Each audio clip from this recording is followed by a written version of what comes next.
자, 주제 통합. 그렇게 어렵진 않았어요.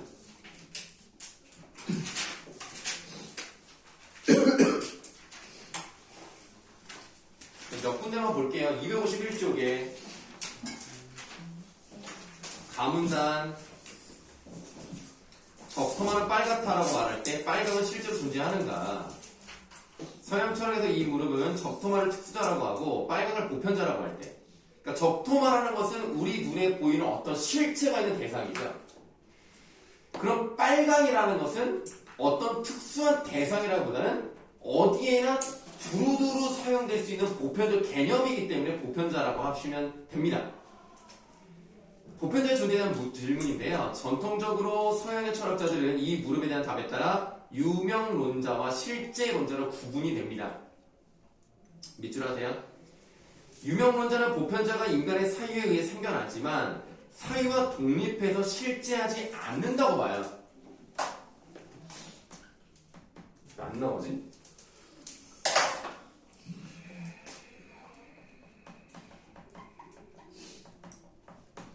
유명론자들은요, 보편자라는 것은요, 이 보편자라는 것은 사유, 쉽게 말하면 생각, 어떤 관념을 통해서 보편자가 만들어지는 거죠.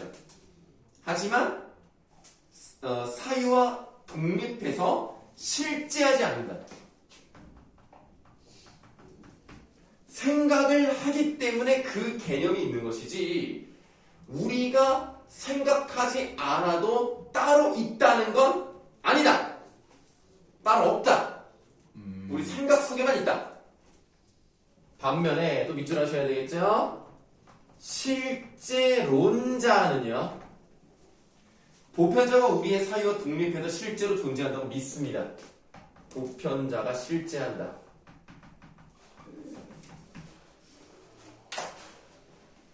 실제론을 대표하는 철학자로 플라톤과 아리스토텔레스를 들 수 있대요. 이 두 사람 동그라미 하세요. 자, 이걸 이제 대표하는 사람으로 플라톤, 그 다음에 아리스토텔레스. 플라톤과 아리스토텔레스는 특수자를 공간과 시간에 실제로 존재하는 대상으로, 이거는 뭐 맞잖아요. 우리 눈앞에 있는 그게 바로 특수자니까 보편자를 특수자에 내재해 있는 속성이라 본질로 본 거예요. 그래서 두 사람 모두에게 일반 명사는 보편자에 해당이 됐습니다.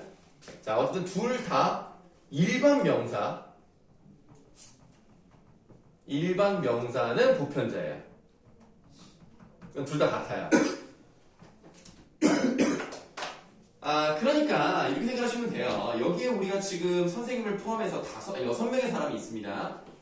이 6명은 각각의 이름을 가지고 있죠. 그 각각의 이름을 가지고 있는 그 대상은 특수자예요. 근데 우리를 다 뭐라고 할 수 있어요? 한 번에 사람이라고 칭할 수 있죠. 이게 보편자예요. 이게 일반 명사입니다. 자, 플라톤은 보편자가 거주하는 별들의 영역, 다시 말하면 추상적인 것들의 영역이 이데아의 세계를 상정하고 일반 명사가 그러한 영역에 있는 항목들을 표상한다고 보았다. 그러니까 우리가 살고 있는 세계 말고요, 저 어딘가에 이데아라는 본질적인 세상이 있고요, 그것을 모방해서 이 세상이 만들어진 거예요. 그래서 이거는 가짜입니다. 우리가 살고 있는 거 이거는 가짜예요. 진짜는 저쪽에 이데아의 세계에 있습니다. 자, 이러한 관점에서 그런 보편자는 특수자를 추월해서 존재하는 것이며, 특수자는 보편자의 불완전한 모방물이라고 생각을 했어요. 한편 아리스토텔레스는 특수자를 제1실체, 보편자를 제2실체로 나눴습니다. 자, 그래서 특수자가 1, 보편자가 2, 이렇게 나눠서 봤어요. 제1실체는 이 세상에 실제하는 개별적 사물들로 수적으로 하나만 존재하며 주어가 될 수 있지만 서술어는 될 수 없습니다. 그러니까 한마디로 여러분들은 한 명밖에 없잖아요. 그러니까 여러분들은 주어가 될 수 있습니다. 예를 들면 백정화는 이렇게 주어질 수 있죠. 그 다음에 이 실체는 주어와 서술어가 될 수 있는 것으로 동일한 공통 본성이나 공통의 형상, 본질, 보편 개념을 가리킵니다. 그래서 백정화는 사람이다. 이게 가능해요. 사람은 백정화이다. 이건 안 되거든요. 그러니까 보편자는 주어와 서술어가 다를 수 있지만 특수자는 주어만 가능합니다. 그래서 사람은 뭐뭐 한 존재다. 이거는 가능하거든요. 자, 그래서 다음 문단. 유명론자는 이와 같은 실제론자들의 주장에 대해서 특수자만이 사유와 독립해서 존재한다고 주장을 합니다. 예를 들어 인간이란 일반 명사가 언어적으로 다수의 개체들을 의미하는 보편자이지만 인간은 여러 개별적 존재를 경험하여 얻어진 유사성에 근거한 개념일 뿐이며 그것이 사유 외부의 실제함을 보증하는 것은 아니다. 그래서 여러분들은 쉽게 말하면 눈앞에 있잖아요. 만져볼 수도 있고 말소리를 들을 수도 있으니까 진짜 존재하는 거예요. 이건 내가 여러분들 생각하지 않아도 어딘가 있잖아요. 여러분들이. 근데 인간이라는 속성은요. 생각을 해야만 존재를 할 수 있는 겁니다.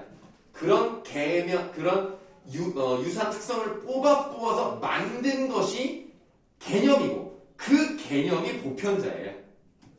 그래서 그 개념은요. 실제 존재한다라고 말하기는 어려운 거예요. 예를 들어 빨강. 그럼 빨강이 어디 있어? 빨강이라는 존재가 어디 있어? 그거 말하기 어렵잖아요. 그래서 얘네들은 그렇게 생각하는 거예요. 자, 가문단을 한번 봤는데요. 그러면 가문단이랑 관련해서 뭐 2번의 답은 뭐 3번이 되겠죠?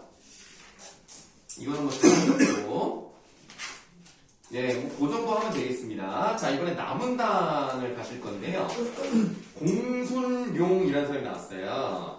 이 사람이 견백성에 대한 얘기를 하는데요. 견백성은 단단할 편, 희다패, 돌석. 그러니까 이 돌은요. 세 가지 성을 가지고 있는 것이 아니라 우리는 이것을 단단하다는 것은 어떻게 할 수 있어요? 촉각을 통해서 알 수 있습니다. 만져봐야 돼요. 그래서 단단한 돌은 가능하죠. 근데 하얗다는 것은 만져보면 알 수 있는 게 아니잖아요. 눈으로 봐야 알 수 있는 거죠. 반대로 눈으로 볼 때는 이게 단단한지 아닌지는 알 수가 없다는 겁니다. 그래서 이 사람은요. 세 가지 속성을 가지고 있다라고 말하지 않고요. 견석 또는 백석 두 가지만 나올 수 있잖아요. 그래서 속성은 두 가지다 라고 얘기합니다. 그래서 252쪽에 두 번째 줄 이처럼 밑줄 사물의 어떤 속성이 그 사물에 존재하는지 여부는 그 속성이 감각되었는지 여부에 따라 결정이 된다. 계속 밑줄합니다. 견백석이라고 불리는 사물은 두 속성으로만 감각되기 때문에 공손론자에서는 견백석이 세 가지 속성이 아닌 두 가지 속성으로 이루어졌다는 견백석이를 주장하는 것이다. 쉽게 말하면 하나의 감각을 통해서 얻어진 것들 그게 하나의 속성이에요. 근데 얘는 두 개의 속성밖에 없는 거예요. 단단한 거, 흰 거, 두 개 하나야. 두 개야, 두 개. 자, 그 다음 문단은 넘어가시고 마지막 문단을 보도록 하겠습니다. 견백석에 대한 공손용의 논증은 세계는 인간이 감각한 대로 또는 지시한 대로 구현된다는 인식을 보여주고 있다. 이는 견백석을 감각된 것에 따라 견석과 백석으로 분리한 것과 같이 인간의 감각이나 지시에 따라 대상들을 분리하는 것이다. 그리고 밑줄 분리된 것들은 독립하여 각자 자기가 있어야 할 위치에 있어야 올바른 것이 된다고 봤어요. 우리는 각각 따로따로 세상을 지각하고 감각합니다. 그런 것 다 분리되어 있는 거예요. 단단한 것과 하얀 것이 결합되어 있는 게 아니고요. 각각 다른 속성으로 분리가 되어 있고 그 분리가 있는 그 위치를 잘 지키고 있어야 올바른 세상이 온다. 공손룡에게 전쟁으로 혼란했던 전국시대는 분리된 것들이 각각 자기가 있어야 할 위치에서 벗어난 시대로 보였을 것이다. 자, 그에게 또 밑줄 올바른 세상은 천지만물이 분리 독립하여 각자 자기가 있어야 할 위치에 있어야 하는 것이었다. 이런 내용이 나와 있네요. 자, 뭐 그러면 1번의 답은 4번이었고, 자, 3번을 좀 보도록 할게요. 자, 3번에 나에 대한 이해로 가장 적절한 것을 골라보라 그랬는데요. 보기 4번에 공손용은 전국시대 혼란의 원인을 어디서 찾았죠? 각자 자기가 있어야 할 위치에 있지 않았기 때문에 혼란스러웠다라고 봤겠죠? 그래서 4번은 틀린 거예요. 답은 5번입니다. 4번 문제로 가시겠습니다. 4번에 어떤 돌이 있네요. 근데 돌의 이름이 단단한 회색 사과향기 돌. 이게 이름이야. 이 돌의 이름이라고. 그럼 이건 특수자예요, 보편자예요?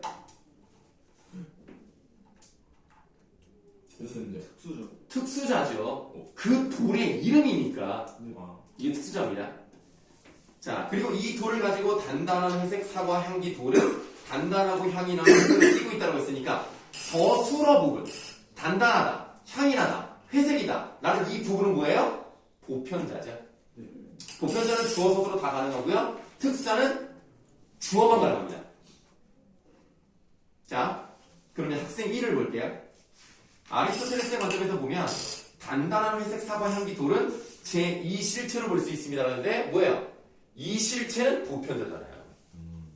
1실체로 봐야죠. 1번이 답이에요. 자, 그 다음에 보기 4번. 그는 이 돌이 세 개의 속성으로 이루었다고 볼 것입니다. 자, 이거는 단단함이라는 건 촉각을 통해서 알 수 있죠. 하나의 속성. 회색은 시각을 통해서, 사과향은 후각을 통해서 세 가지로 감각되잖아요. 그러니까 세 가지 속성을 가지고 있다고 말할 수 있죠.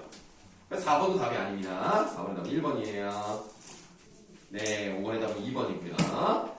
자, 독서 부분에서 질문 있으면 하세요. 근데 이거 독서 읽을 때 그래도 한 번 읽고 푸는 게 낫긴 하죠. 지금 무슨 말이죠? 본문을 한번 한 번에 그래도 쭉 읽으면서 그 좀 한 번에 다 읽는다고요? 아니 그러면 안 돼. 그러면은 나중에 문제 못 풀어. 시간 없어. 한 번 다 읽고 풀면 되실까요? 응. 진짜 통합이. 문제랑 같이 왔다 갔다. 그래. 처음부터 끝까지 다 읽고 풀면 안 돼요. 아니 그렇게 풀다가 요즘에 그냥 한 번 다 읽고 풀고 있는데 시간이 부족할 텐데. 부족한 게 한데 왔다 갔다 풀면 자꾸 정신이 없어져? 네. 그래요? 읽었던 거 또 읽고 하게 돼서. 맞아. 근데 이거 한 번 읽으면서 그러니까 개념- 쉬운 지문은 그게 되는데 네. 어려운 과학 지문 같은 게 계속 안 되더라고요. 과학이랑 경제랑 정책이랑 오히려 나는 과학이랑 경제 일수로 왔다 갔다 해야 더 시간이 빨리 풀리는데 나는 그래서 그런데. 그냥 약간 상위 개념 같은 거 막 뭐 하위 개념 막 이런 거 밑줄 동그라미 쳐놓고 그렇게 읽고 이해한 다음에 글 볼 때 기억 안 나고 왔다 갔다 하는 게 좀. 그러면 이번 모의고사도 어떻게 풀었어? 그래서 이번 모의고사는 독서를 맨날 나중에 풀어서 시간이 부족하긴 했거든요. 근데 그때도 웬만하면 빠르게 한번 읽고 풀려고 해가지고 뭐 그래서 결과가 괜찮았다면 그럼 그 방법으로 가세요. 그럼. 시간이 부족했어요. 그리고 저가 근데 그 독서 때문에 부족한 건 아니었잖아요. 앞에서 그렇죠. 앞에서 시간을 많이 썼던 거잖아요. 그러니까 독서 때문에 부족한 건 아니니까 그게 편하면 그럼 그렇게 하세요. 네, 추천하진 않지만 본인이 그게 편하면 그래서 결과가 괜찮았다면 독서 질문에 대한 답은 많이 맞춘 거야 그러면? 시간이 진짜 많이 부족했던 거 치고 많이 맞췄어요. 화작에서 시간을 많이 쓴 것 같은데. 화장실 신경 많이 썼어. 화작의 아니, 최대 저 이번에 문학 신경 많이 썼어. 무성에서 많이 썼어요. 이거. 이번에 그 이상한 그림 문제 썼거든요. 맨 마지막 문학 아니 맨 마지막 문학 그나 어렵던데. 그림 그냥 읽어도 못 풀 것 같아가지고 그냥 그 대충 돌이랑 해서 딱 느낌 나는 거야. 약간 몸은 막 이런 거 올라가지고. 이거는 솔직히 진짜 근데- 어려운 것 같은데. 3개 중에 2개 맞췄어요. 하나 틀렸어요. 작년 걸 풀었는데 세 작년 개 거보다 문제였나? 4개 아니었나? 네, 그래요? 점수로 보면 그러지 않을 텐데. 앞에가 좀 뒤가 였어. 저도 진짜 확실히 맞아, 작년 거보다 이게- 어렵던데. 맨 마지막 지금? 네, 맞아. 그 사람 머리 자르는 거. 자, 그 다음에 문학 부분도 좀 볼까요? 문학은 이번에 현대소설 4번, 5번만 숙제였나요? 네. 알파고집은 있었는데 그 3분을 눌렀어요. 화작은 몇 분 안에 다 풀어야 돼요? 15분 안에 푸는 게 제일 좋습니다. 시험 안에 모든 문제를 잠깐 그러니까 화작을 15분 안에 풀어줘야 나중에 뒷부분의 시간이 적절히 조절할 수 있어요. 좀 궁금하긴 한데 그럼 엄매는 어느 정도 걸려요? 엄매는 내가 볼 때는 13분 안쪽. 그러니까 2분 정도 차이는 난다고 생각해요. 뭐 얼마나 어도에서 알려갖고 사실 매체가 어려워요. 화작이 어려워요. 화작이 어려운 것 같은데? 매체보다 나는 그래요. 매체는 보면서 매체는 어려운 건 아니고 귀찮은 거죠. 근데 화작은 좀 머리가 좀 더 아픈 것 같아. 나는 좀 그래. 매체가 좀 더 선명해, 문제가. 다시 고민이요. 화답을 할 때 없는 진짜 고민이에요. 야, 빨리 결정해야 돼. 왔다 갔다 하면 진짜 쓸수 있겠는데? 없는 못하겠는데 화작은 다 맞아도 큰 의미가 없어. 엄밀히 아, 맞아. 좀 그렇긴 해요. 틀리면 리스크가 있는데 맞아요, 맞으면 맞아요. 별 의미가 없어요. 자, 우리 현대소설 4강은 훨씬 잘 하셔서 뭐 설명드릴 게 없을 것 같고요. 열심히 했죠. 현대소설 5강을 좀 설명을 드리면 176쪽에 2번 문제만 하나 설명드리도록 하겠습니다. 자, A 부분은 자기 앞에 자기 편 포로가 잡혀 있는 것을 보고요. 그 포로를 쏘려고 하는 적군 2명을 총으로 쏜다는 내용이죠. 그래서 지금 이 부분에서는 무상감이 느껴지지 않습니다. 무상감이라서 허무한 거거든요. 허무함이 여기서 느껴지지 않아요. 비에서도 느껴지지 않습니다. 예, 그래서 B 같은 경우는 아무것도 아니다 해서 물론 뭐 관점에 따라서 허무함을 느낄 수도 있어요. 결국 인생은 이렇게 아무 의미 없이 죽는 거구나 라고 할 수 있겠습니다만 이 아무것도 아니다라는 것을 또 다른 관점에서 보면 나에게 닥쳐오는 죽음이라는 것은 아무것도 아니다 라고도 해석할 수 있기 때문에 일단 A에서 허무함이 나타나지 않아요.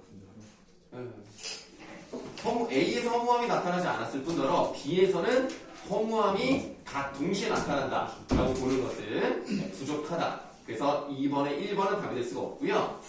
A에서 포로를 구하기 위해서 총을 쐈기 때문에 그것 때문에 이 사람이 잡혀서 자기도 결국 이제 총살을 당하게 되는 겁니다. 그러므로 이제 그럴듯한 내용이 잘 나타나 있기 때문에 2번의 답은 2번이에요. 근데 A에서는 그러면 네. 어떤 걸 느끼죠? A요? A에서는 내가 저 사람을 동질감을 느끼고요. 내가 저 사람을 구해야지 안 그럼 비겁한 사람이 될 수 있다라고 생각을 해서 쏜다 라는 그런 내용이 나타나 있고요. 그래서 정서라던가 뭐 감정 같은 경우는 좀 앞부분 쪽에 나와 있고요. A의 뒷부분 쪽에는 그냥 있는 이야기를 자기의 생각으로 표현하고 있는 겁니다. 뒷부분은 정서는 나타나진 않아요. 그 다음에 4번 보기 같은 경우를 보시면 2번에 4번 A에서 일어난 사건을 해결하는 인물의 노력 이거는 맞죠. 어떤 사건이 있고 그것에 대해서 자기가 도움을 주려고 합니다. 근데 B에서 상황이 반전되는 계기라고 했는데요. 그러면 그렇게 노력을 했기 때문에 잡혀있을 때 그것 때문에 풀려났다라는 식의 내용이 나와야 되는데 그게 아니거든요. 그래서 4번도 답이 될 수 없습니다. 자, 요 정도 설명을 드릴게요. 혹시 뭐 궁금한 거 있으면 질문하시고. 없습니다. 없으시면 우리 문학 부분에서 그 탑을 하고 있었으니까 탑을 마무리하면서 드립시다. 선생님 근데 그 작년 모고에 수평전이 나왔더라고요. 아, 그랬나요? 작년 뭐고요? 작년 3월 작년 3월에 고전 3월에 수평전이 나왔어요. 그런 비슷한 것 같은데. 이번 그거 어떤 별곡이었는데? 성성고. 성선이가 싸고 근데 저희 수업 시간에 독서 습득하겠죠? 모르겠는데. 선생님한테 다른 그 선생님한테 여쭤봤는데 하실지 안 하실지 모르겠다 처리 돼서. 아, 뭐 안 할 수도 있어요. 근데 뭐 상관없습니다. 어차피 우리는 우리대로 쭉 가면 돼요. 우리는 이제 수능도 같이 준비하는 거니까 수능 특강은 좀 풀어보는 게 좋고 그리고 일단 이제 시험이 한 달 정도 남았으니까 이제부터는 좀 복습도 좀 할게요.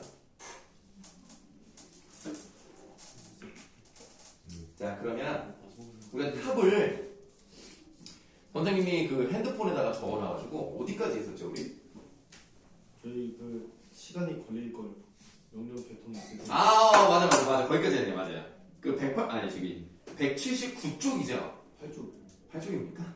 178쪽에서 명령 개통이 있을 테니까 네. 거기까지 하고 그 다음에 야 너 기록 잘한다. 제가 항상 체크를 해요. 아 훌륭한 학생이네 진짜. 그럼 뭐 다음부터 한번 보도록 할게요. 너도 체크한 거. 몰라서 절대 없대.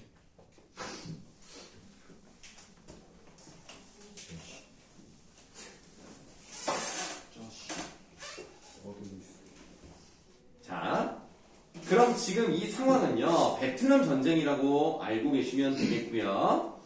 이 주인공을 비롯한 우리 이제 국군이죠. 아니, 국군이 이제 참전을 했고 탑을 지켜라라는 임무를 지키고 있습니다. 아주 뭐 거의 죽음을 무릅쓰고 이제 탑을 지키고 있는 도중에서 북베트남이 이 사람들을 이제 포위하고 있죠.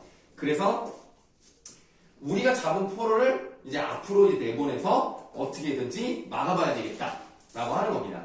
그래서 이 포로를 딱 데리고 왔을 때 사살할지 아닐지 그거를 결정하려면 아무래도 명령 개통을 통해서 위에서 아래로 내려와야 되니까 시간을 우리가 벌 수 있다라는 내용까지 했고요.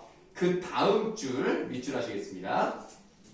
적의 통신 시도로 이어지는 목탁 소리가 사방에서 들리다가 그쳤다. 사방에서 그들의 목탁 소리가 들린다는 얘기는 뭐예요? 일단 청각적 이미지가 나왔죠.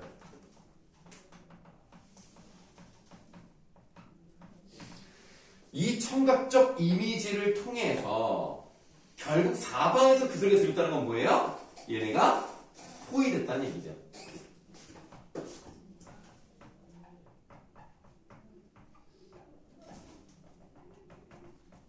자, 적군에게 둘러싸인 상황이라는 것을 짐작해 볼 수 있어요. 위험한 상황이에요. 사면초가 아, 예, 사면 초과입니다. 자, 좌측 대숲에 적군도 잠잠해졌다. 포로가 길 가운데서 숲을 향해 뭐라고 자꾸만 소리쳤다. 하사가 말했다. 저자가 뭐라는 거야? 아마 자길 쏘라고 그러는 모양이요. 그러니까 이제 포로가 나름 용감하네. 난 죽어도 좋으니 공격을 해라. 서민조정이 말했다.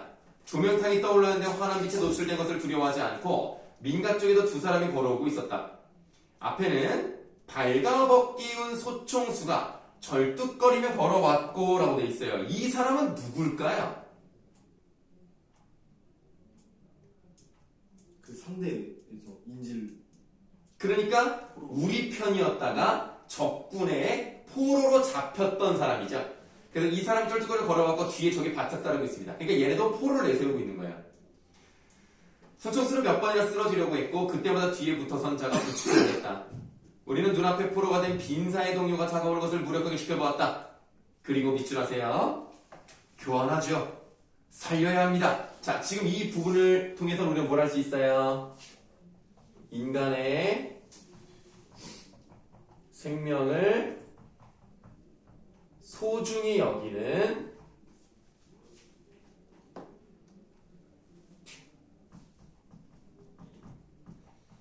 군인들의 동료애를 확인해 볼 수 있겠습니다.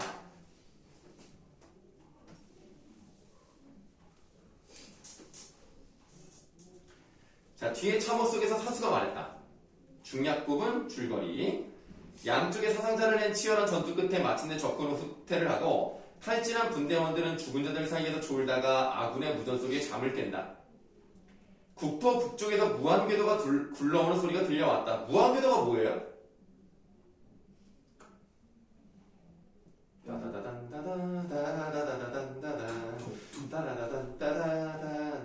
내가 지금 뭐 하는지 알아? 그대 그 그대에게를 부른 팀이 무한궤도야. 시대철 예. 경미가 특께서 그거를 그대에게를 불러가지고 진짜? 그런 노래 있잖아요. 마이크가 바꿔가지고 그거 몰랐었어? 이거 아닙니까? 얘가 마이크가 버퍼링 생겨가지고 맞다. 자, 그래서 무한궤도는 여러분들 탱크 같은 걸 보시면 바퀴 하나하나에 뭐 타이어 같은 게 있는 게 아니라 그 동그란 거를 전체적으로 둘러싸고 있는 거 있죠? 그게 무한궤도예요. 그러니까 한마디로 장갑차라든가 탱크라든가 뭔가 오고 있는 거예요. 잠시 후에 나무니까 풀을 철무에 꽂은 미군 도로 정찰대가 지뢰 탐지기를 등에 짊어지고 지나갔다. 그 다음 뒷줄. 장갑차의 포수가 머리를 내밀고 질비한 시체들의 사진을 찍었다. 그러니까 지금 여기서는 전투로 희생된 사람들이잖아요.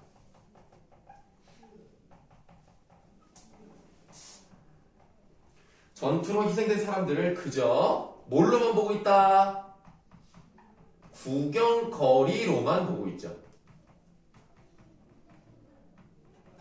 그럼 비인간적 모습이 나타나 있는 부분이네요.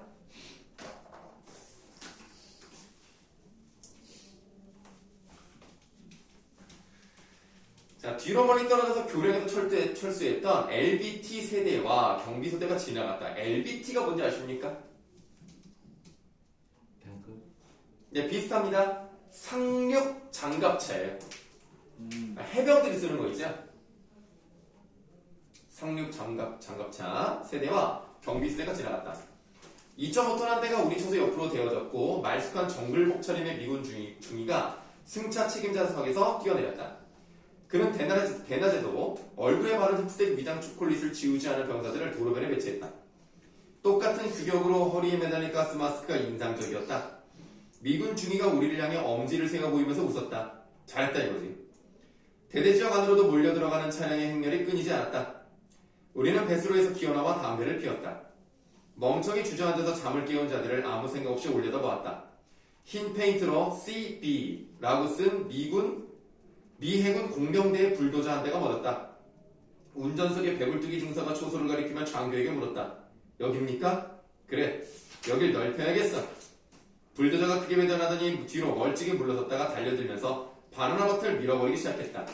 이 바나나 밭에 뭐가 있는지 알아요? 이 바나나 밭에 뭐가 있을까? 바나나 나무. 물론 바나나가 있겠지만 탑이 있어요. 지금 얘네가 목숨 걸고 지킨 탑이 있다고. 근데 그걸 이제 밀기 시작하는 거야. 불도저는 드디어 초소 뒤에 빈터를 향하여 굴러왔다. 우리는 담배를 내던지고 벌떡 일어섰다. 선임 조작의 불도저 앞으로 달려갔다. 그는 자동 소총을 운전사에게로 겨누었다. 이거 하면 안 된다는 거죠. 지금 우리가 이 탑 때문에 개죽음을 당했는데 남의 나라까지 와서 우리가 죽음을 당했는데 이걸 없애는 건 무슨 의미가 있어? 아무 의미가 없잖아. 그러니까 없애면 안 되는 거야. 꺼져 이 새끼! 갈겨버려!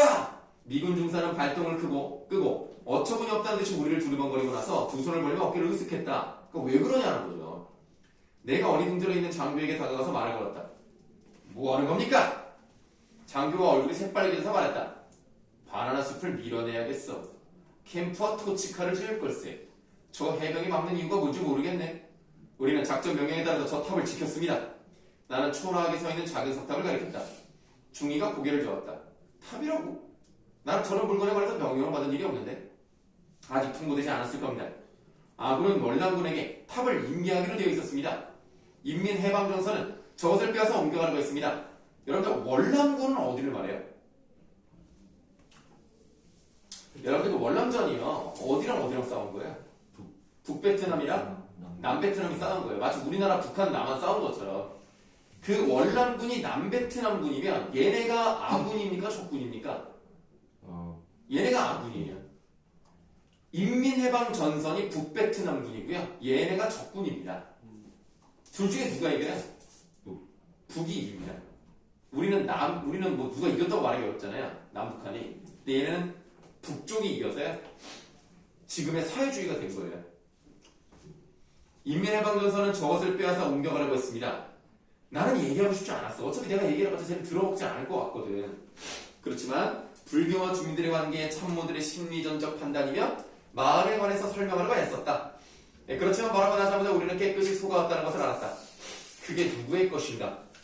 내 말이 다 끝나기 전에 불교라는 낱말이 나오자 이 단순한 서양 친구는 하면서 고개를 끄덕였다.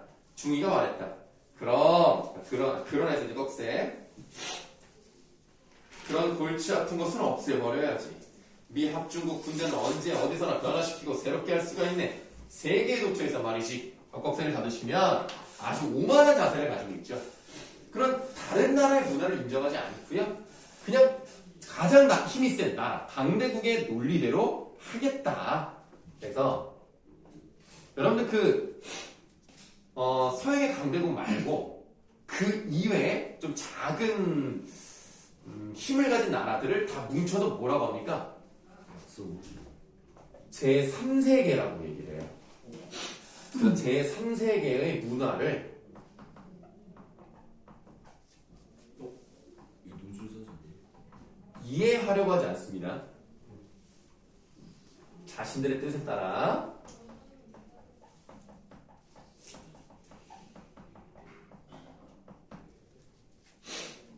그들의 운명을 결정하려고 하죠.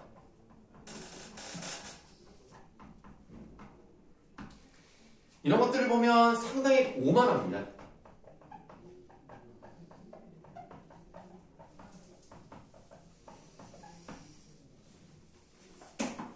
이게 뭐 어떤 오만함이라고? 강대국의 오만함. 아, 원래 수특에 이 새끼 이런 말도 많아요. 아, 그러니까 여기 나도 처음 봤어요.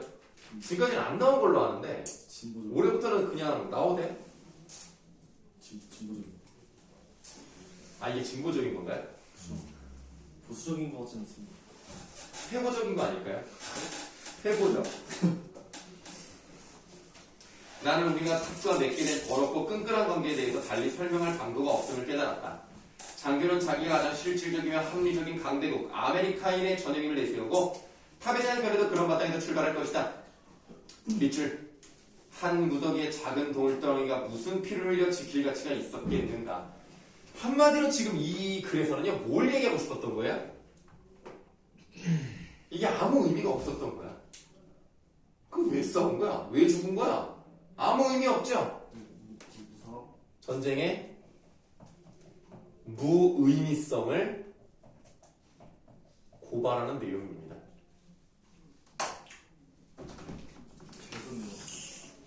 그래서 결론적으로 탑을 무너뜨리면서 끝이 나요.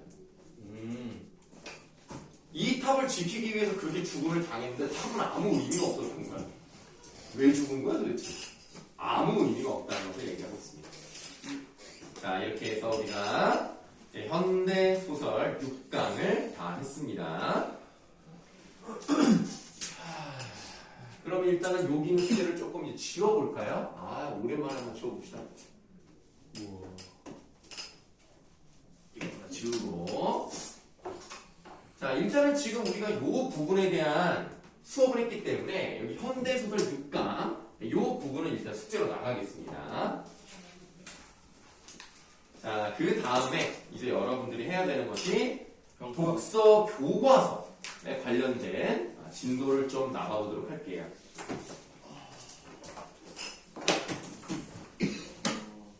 괜히 먹었대요. 자, 받으세요. 우와. 넘기세요. 앞으로. 고퀄이. 고퀄은 하니까. 근데 이거 여기 배웠어? 배웠구나. 뭐 학교에서 이미 다 배우신 거니까 복습하는 느낌으로 가볍게 한번 봅시다.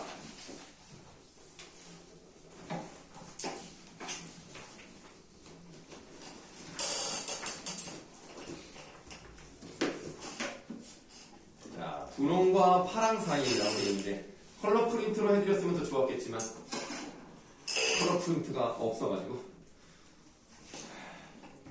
자, 왼쪽이 분홍색이고요. 오른쪽이 파란색입니다. 뭐 선생님은 개인적으로는 여자애들이 분홍색을 좋아하지 않나라는 생각을 하기는 해요. 그러니까 어렸을 때부터 딱 아무래도 그런 것에 눈이 더 많이 가지 않나. 블링블링하고 그러지 않는가. 뭐 이런 생각을 한번 해봤는데 이 글을 읽어보면 또 그렇지 않다라는 얘기가 나와 있습니다. 여러분 그 왼쪽 아래쪽을 보시면은 거기 써있지만 그 프랭클린 루스벨트의 사진이 나와 있습니다. 이 사람이 오랫동안 대통령을 했어요. 그리고 뉴딜 정책을 펼쳤고요. 경제 대공황을 극복해낸 사람으로 아주 칭송받는 사람이고요. 그 다음에 이 사람이랑 또 관련 있는 게 진주만. 진주만 전투에서 그 태평전쟁이라고 하죠. 거기서 이제 카미가제를 확 해가지고 막 부당 해가지고 막 항공모함을 부수고 막 이래가지고 루즈벨트가 이제 빡쳤죠. 가만히 있으려는 미국을 일본 놈들이 건드렸다. 니네 가만 안 둔다 해가지고 이제 그때 이제 맨 처음에 갔던 게 이름이 뭐더라? 리틀보이인가? 아 잘 몰라요? 그렇게까지는. 리틀보이, 팻보이 그 두 번 떨어뜨리잖아요 원자 폭탄을. 둘 중에 하나가 먼저인데. 히로시마. 왔었는데. 그 나가사키에 떨어뜨리고 히로시마에 떨어뜨리고 아마 리틀보이가 먼저였을 거예요. 네. 근데 리틀보이인데 커요. 그렇지 않아요? 리트로. 아니 근데 무기니까 커. 팻보이는 뚱뚱하고. 그래서 그 두 방으로 인류 역사상 원자폭탄은 딱 두 번 떨어졌죠. 그게 일본이었습니다. 굉장히 영광의 어떤 인류 역사상 최초 유일 변하지 않는. 거기다 이제 후쿠시마 원자력 발전소 폭파까지 해서 굉장히 방사능과 친밀한 그런 나라라고 생각합니다. 원자 방사능 덩어리인데요. 지금 괜찮아요, 근데? 안 괜찮지. 거기 못 들어가 이제. 아, 그 지역은 들어가면 큰일 나. 세 군데 다 안 돼요, 아니면? 아니 그 후쿠시마. 후쿠시마. 후쿠시마는 위험하고요. 그 히로시마는 살아요. 네. 문제가 없어요 거기. 그러니까 원자 폭탄인 거지 방사능을 쏜 게 아니에요. 원자력 발전소 폭발은 그거는 계속 거기서는 방사능 그 원자력이 폭발하면서 방사능이 유출이 많이 돼서 거기는 지금 가면은 사람이 살다가 죽어요 그냥 피폭돼서. 가면 안 돼요. 위험해요. 그 체르노빌이라고 우크라이나에 거기는 80년대가 폭발했거든요. 아직까지도 못 살아요 거기는 사람. 거기는 인류가 없어질 때까지 방사능이 없어지지 않을 거예요. 50만 년? 굉장히 오래 간다는데? 그러니까 못 살아. 거기서 나오는 걸 먹으면 되겠어요? 안 되겠죠. 자, 그 루스벨트가 남자예요. 근데 옷이 좀 어떤 것 같아요? 여자 옷 같은 걸 입었죠? 지금의 눈으로 봤을 때. 그리고 머리도 약간 여자애처럼 길렀어. 근데 옛날에 이렇게 많이 입었대요. 난 그게 좀 신기하네. 구두도 신는. 예, 구두가 이제 에나벨이 아니라 에나벨은 그 무서운 애고 에나멜 신발이라고 약간 반딱반딱한 그런 신발 같은 걸 신고 있어요. 자, 내용 한번 보시겠습니다. 쇼핑몰에서 이런 실험을 해보는 건 어떨까? 아동복점 10군데를 들러 가게마다 점원에게 다가가 새로 태어난 아이에게 줄 선물을 찾고 있다고 말해본다. 그 다음 밑줄 남자아이인가요? 여자아이인가요? 이거를 꼭 물어볼 거예요. 그러면 아무래도 남자애들은 이런 옷을 입고 여자애들은 이런 옷을 입는다 라는 거죠. 이미 정해져 있다는 거죠. 그런 질문을 몇 가게에서는 반드시 세워본다. 한 달 동안 이 실험을 하면 또 밑줄 백발백중의 비율을 기록하게 될 것이다. 이 말은 맞는 것 같아요. 진짜 아마 다 물어볼걸요? 그러면 지금 밑줄 친 두 가지를 이제 보시면 뭘 할 수 있냐면 성별에 따른 색상 코드. 성별에 따른 색상 코드가 당연한 것으로 받아들여진다는 거죠.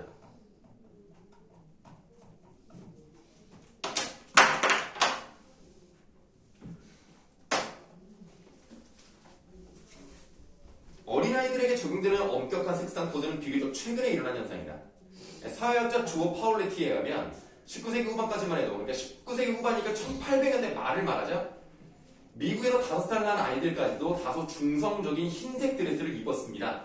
다시 말하면 지금과 같은 색상 코드는 없었다는 얘기죠. 이후 어린이들의 의복의 색상이 도입되었고 오늘날 분홍, 파랑이라는, 자, 메모하세요. 성별에 따른 색상 코드. 메모만 하시면 돼요. 이게 이 글의 중심 화제입니다. 적용되고 있지만 이 규칙의 자리를 잡기까지는 거의 반세기에 가까운 시간이 걸렸다. 그러니까 약 50년 정도 걸렸죠. 한때 분홍색은 남자아이들의 것으로 선호가 됐어요. 그것은 열정과 용기를 상징하는 확고하고 강한 빨강에 가까운 색이기 때문이다. 더 섬세하고 얌전하며 믿음과 평온의 상징인 파랑은 여자아이들 것이었다. 20세기 중반이 지나서 지금의 관습이 자리 잡았다. 그럼에도 이런 선언은 너무 깊이 배어 있어 심리학자와 저널리스트들은 이 성별에 따른 색상선의 유전적 진화 기원을 의심한다. 예를 들어 몇 년 전 호주의 한 신문 기사는 분홍공주 현상의 기원을 다뤘다. 기자는 어린 딸을 분홍색에서 끌어내려고 하다 실패한 어머니 일화를 언급을 했어요. 그러니까 우리 애는 여자애지만 분홍색을 입히지 말아야지, 예를 들면 파란색 같은 걸 많이 입혀야지라고 했는데 안 되는 거야. 애가 분홍색을 입고 싶어 해. 그러면 환경적으로 주변의 도움으로 바꾸려고 해도 안 됐다면 혹시 이것은 유전적으로 결정된 게 아닐까라는 생각이 들 수도 있잖아요. 그래서 어쩌면 그녀에 따른 유전적으로 그렇게 타고난 것일지도 모른다라고 하면서 여자아이들에게는 2살이 되면 갑작스레 피어나는 분홍공주 유전자가 존재하는 것일까라고 말한다. 그러니까 태어나자마자 분홍색을 좋아한다라고 하기는 어렵잖아요. 얘가 선호가 있는지 없는지 알기가 어려우니까. 근데 이제 2살 정도 되면 그것도 이제 예를 들면 만 24개월이라고 하면 우리 나이로는 3살이나 4살이거든요. 그럼 그때부터는 애들이 뭐 자기가 입고 싶은 걸 막 입을 수 있단 말이야. 고른단 말이야. 그래서 유전적으로 결정돼 있고 그것이 그 정도 나이가 되면 발현이 된다 라고 생각을 하는 거예요. 네, 그리고 아동심리학자 마이클 카 그레그 박사에게 이에 대한 소견을 묻는다. 그때 박사가 이런 말을 하네요. 박사는 앞에 꺽쇠. 박사는 여자아이들이 분홍색을 좋아하는 까닭은 그들의 뇌가 남자아이들과는 완전히 다른 구조를 가지기 때문이라고 대답을 한다. 닫아보시면 이거는 이 사람은 어떤 식의 입장인 거예요? 이 색상 코드라는 게 선수적. 예, 결정이 되어 있다. 그래서 색상 코드가 생물학적 요인, 여기에서 반드시 일어날 수밖에 없는 필연적인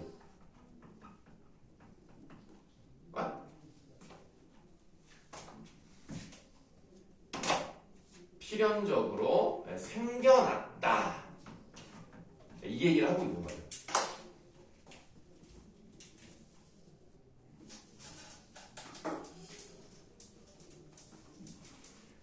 자, 하지만 파울레티에 따르면, 자, 파울레티 앞에 하지만이라는 말이 나왔으니까 파울레티는 아마도 그 위에 나와 있는 마이클 카 그레그 박사와 좀 다른 생각인 것 같아요. 파울레티에 따르면 이런 생각에는 아이들의 패션이 변하기 시작한 까닭이 간과되어 있다. 19세기 말에 이르러 2살이 넘은 남자아이에게 치마를 입히는 일이 거의 없어졌다. 이는 단순한 일시적 변화가 아니라 남성성과 여성성이 생물학적 요인에서 필연적으로 생겨난 것이 아니라는 생각을 반영하고 있는 거죠. 그러면 필연적이라면요, 변하지 않았어야 되는 거예요. 근데 변했잖아요. 변했다는 것은 뭔가 필연적이 아닌 환경적 요인 같은 게 가능했겠구나. 자, 이에 아동심리학자들은 성구분은 학습될 수 있으며 또한 꼭 그래야 된다라고 얘기를 하네요. 이것도 오늘날의 생각과는 좀 맞지 않는 것 같긴 해요. 학습될 수 있다는 건 인정합니다. 그거는 맞는데 꼭 그래야 한다라는 지금 21세기 관점에서 보면 좀 아닐 수는 있는 건데 어쨌든 이 사람은 이렇게 얘기를 했어요. 자, 라고 말한다. 즉, 밑줄 성의 역할이 바뀌는 것에 대한 불안, 그리고 성 구분이 학습될 수 있다는 생각이 유아복 패션을 바꿔놨어요. 그러니까 성 구분이 학습될 수 있으면 남자애는 남자답고 여자애는 여자애다운 게 이게 맞잖아. 만약에 이게 반대로 가면 걔만 이상한 애가 될 수 있잖아. 그러니까 성 역할이 바뀌면 불안하고 그걸 지켜야 되고 학습을 시켜서 어떻게든 그게 만들어놔야 된다. 그래서 이게 패션을 바꿔놓은 거예요. 다시 말해, 남자아이와 여자아이 색상 코드는 한때 밑줄 어린아이들의 성 구분 학습을 도우려는 목적으로 사용이 된 거예요. 남자애는 이래야 된단다, 여자애는 이래야 된단다 라는 것을 도우려는 목적으로 색상 코드를 좀 정했다는 얘기죠. 물론 오늘날 그 본래 목적이 희미해졌어요. 지금 누가 학습을 시키려고 옷을 입힙니까? 그건 아니죠. 그러나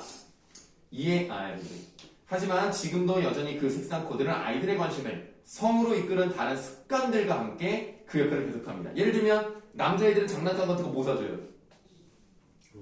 레고. 로봇. 근데 레고는 여자애들도 좀 해서 그건 일단 레고를 빼고 칼. 로봇, 칼, 뭐 총, 뭐 무기 같은 거, 공룡 이런 거 많이 사잖아요. 근데 여자애들은 인형, 옷 입히기. 뭐 맞아, 뭐 인형 꾸미기, 옷 입히기나 냉장고, 뭐 주방용품 이런 거를 주로 선물해 줍니다. 근데 또 그걸 또 좋아해. 좋아하는 건 맞아. 그러니까 내가 볼 때는 남자애들이 좋아하는 게 있기는 있어. 그러니까 우리 애도 어렸을 때 그 이름이 뭐더라? 도담도담 장난감 월드였나? 그 박준영 있는 거예요. 맞아요. 대여. 예, 그 박춘영에만 있는 게 아니라 여러 군데 있어요. 그게 이제 인천에서 하는 건데, 거기를 가면, 고르라고 하면, 그런 것만 골라. 도담도담 장난감 월드. 왜, 너도 한번 가서 빌려봤어? 아니요. 저는 그거 작년에 왔었는데 그렇습니까? 예. 박춘영에도 있고요, 작전역에도 있고요. 안 열렸네요.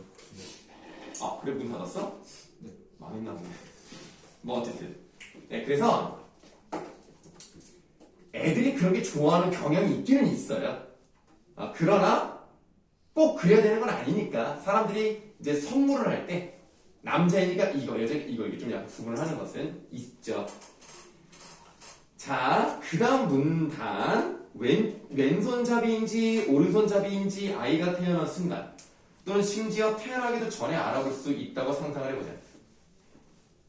관습적으로 왼손잡이 아기의 부모들은 아이에게 분홍색 옷을 입히고 분홍색 담요를 덮이고 아기 방을 분홍빛으로 장식한다.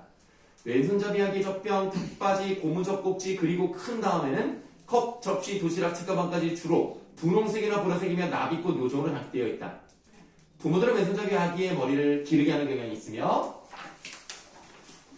머리카락이 너무 짧을 때에는 머리핀이나 리본을 사용하기도 한다. 그러면 이 왼손잡이는 사실 누구를 말하는 거야? 여자애들을 말하는 거죠. 반면에 오른손잡이 아기들은 분홍색 옷을 입을 일이 없다. 분홍색 장신구나 장난감을 가질 일도 없다. 오른손잡이 아기들에게는 파란색이 인기있는 세상이 있지만 아이들이 크면서 분홍색이나 보라색을 제외하고는 모든 색을 받아들일 수 있다. 오른손잡이 아이들의 옷이나 다른 물건들에는 보통 자동차, 스포츠 장비, 우주 로켓이 그려져 있고 나비꽃 요정은 결코 그려져 있지 않다. 오른손잡이들의 머리카락은 일반적으로 짧게 유지되고 장신구로 예쁘게 꾸미는 일은 매우 드물다. 그래서 요즘은 이제 그런 게 많이 없어졌지만 90년대까지만 해도 머리를 기르면요 되게 이상하게 쳐다봤어요. 그러니까 연예인이 기르는 거는 뭐 그냥 그런가 보다 하면서 일반인이 기르면 뭐야 여자야 뭐야 이랬다니까. 그래서 여러분 김경호 아세요? 네. 김경호가 원래 머리가 길었단 말이에요. 젊었을 때부터. 그래서 경찰이 지나가면서 얘들 불신 검문이라 그래서 그냥 뭔가 의심스러운 사람은 야 친구 좀 보여달라고 한단 말이에요. 그래서 김경호가 한번 끌려와가지고 변태 성욕자 그렇게 조사받았대. 머리가 길다는 이유로. 근데 김경호 결혼해서 잘 살거든요. 아무 문제 없거든요. 그런 게 참 90년대까지 그랬다니까. 웃기죠. 근데 그 뒤로는 많이 없어졌어요. 자, 다음. 한 사회에서 아주 어린 아이들조차 금세 오른손잡이와 왼손잡이라는 두 부류의 사람들이 있다는 걸 배우고 옷과 머리 모양과 같은 표시를 사용해 그 두 부류의 아이들과 어른들을 구분하는데 금방 능숙해진다. 또한 이런 구분에 대해 이런 구분에서 또 꺽쇠 이런 구분에 대해 너무나 호들갑을 떨고 강조하기 때문에 아이들은 오른손잡이냐 왼손잡이에 따라 무언가 근본적으로 중요한 것이 있다고 여기게 될 가능성이 커요. 닫아요. 네, 그러니까 예를 들어서 어떤 남자애가 분홍색을 좋아할 수도 있잖아. 아니 꽃이나 이런 걸 좋아할 수도 있잖아. 그 이제 주변에서 뭐래? 아유 무슨 고추 달린 놈이 이런 거 하나 좋아하고 있냐 이런단 말이야. 그럼 왠지 걔는 무한하고 이런 걸 좋아하면 안 되나? 이렇게 생각한단 말이죠. 그러니까 이런 것들이 바로 사회적으로 뭐랄까 압박을 받는 겁니다. 예, 그래서 성별에 따른 사회적 관습이 지속되는 까닭이 나와 있죠.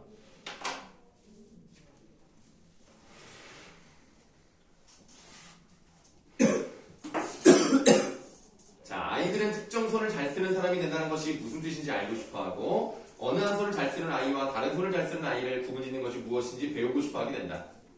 우리는 정확히 이런 방식으로 항상 성에 딱지를 붙인다. 아이들 주변에서 시간을 보낸 사람이라면 옷이나 머리 모양 장신구로 성표시가 되지 않는 아기나 아이가 거의 없다는 것을 알게 된다. 또 어른들이 계속해서 그녀, 남자, 여자, 소년, 소년 같은 말로 성을 구분한다는 것을 안다. 이처럼 아이들은 옷, 외모, 언어, 색깔, 분리, 상징과 같은 관습으로 지속해서 성을 감정하는 사람이 태어났다. 아이 주변의 모든 것은 누가 남성이고 여성인지가 굉장히 중요한 일이라고 말한다.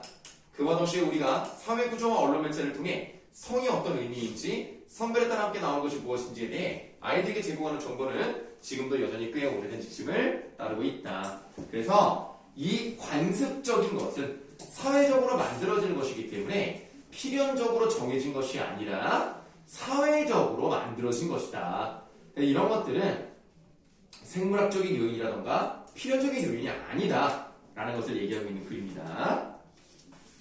또 대단한 내용으로 없고 그냥 설명이니까 그런가 보다. 오늘 내용을 보시면 되겠습니다.